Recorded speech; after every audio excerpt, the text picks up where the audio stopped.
ACO परिषदेची जेव्हापासून चर्चा सुरू झाली तेव्हापासून आणखी एका शक्यतेबद्दल सगळं जग बोलत होतं. ती शक्यता कोणती? शी जिनपिंग, व्लादिमीर पुतिन आणि नरेंद्र मोदी या परिषदेच्या निमित्ताने एकत्र येणार होते आणि या परिषदेमध्ये भारत, रशिया आणि चीन या 3 देशाच्या त्रिकुटाची घोषणा होईल.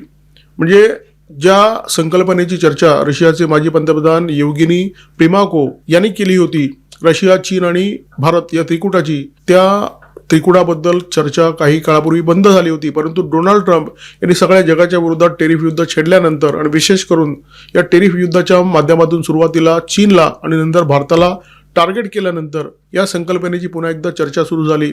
एसीओ परिषदेच्या निमित्ताने शी जिनपिंग, व्लादिमीर पुतिन आणि नरेंद्र मोदी हे तिन्ही नेते एकत्र आले. या तिन्ही नेत्यांनी एकास एक चर्चा केली, एकत्रितपणे चर्चा केली. या तिन्ही नेत्यांचे हास्यविनोद करतानाचे व्हिडिओ, फोटो प्रचंड व्हायरल झाले. जगभरातील विश्लेषकांनी या व्हिडिओवर, या फोटोवर टिप्पणी सुद्धा केलेली आहे. परंतु या तिन्ही नेत्यांच्या भेटीमध्ये, चर्चेमध्ये रशिया, इंडिया, चायना या 3 देशांच्या गटाचा कोणताही विषय आलाय, याबाबत चर्चा झाली आहे अशी कोणतीही बातचीत कोणत्याही नेत्याने केलेली नाही किंवा अशा प्रकारच्या बातम्या सुद्धा आलेल्या नाही आहेत.